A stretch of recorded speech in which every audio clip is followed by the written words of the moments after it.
Kai, baba garin nan yayi zafi wallahi tallahi. Ni yunwa ma nake ji wallahi. Dama ni kawai zai shigo nan. Ai da an yi ne wallahi tallahi.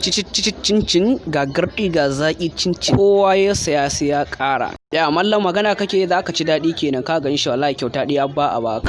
Wallahi ka gan shi ka ci kawai kyauta ɗaya ne ba za a baka ba. Ba sana'ar yi balle mu zarai za mu huta. Kullum kana zaman gida yamma ka je ka maula. Kana zama a kullum zuciya ta sa ka zance. Guda nawa na ci? Aba malam ai ba maganan yar giba ne wannan kawai ɗebo kuɗi ka bada ka ci ma ya fi 300 ai. Ba biyan ka za a yi bane wai gai? Aba amma biya za ka yi ana ci na ka'ida sai ka ce wani ka je gidan biki ka kama abu sai ci kake. Kai? In lokacin da muke Lagos ne ma kai ka isa ma. Mutane nawa na tsara? Mutane nawa na kashe a ƙasan gada? Kai wallahi da a ce lokacin da muke can ne ma ba kai sai kai magana ba. Saboda wani cincin din kai? Na rantsi da Allah sai in sare ka. Wallahi zan sare ka na rantsi da Allah.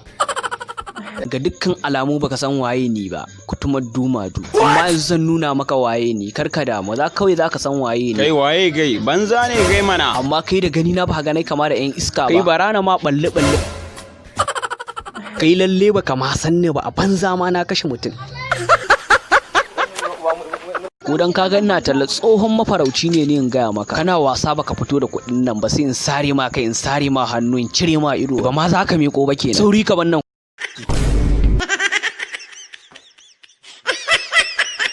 Golden shaye-shaye za ta kai mu can ta bar mu sannu za mu lalatar da rayuwar mu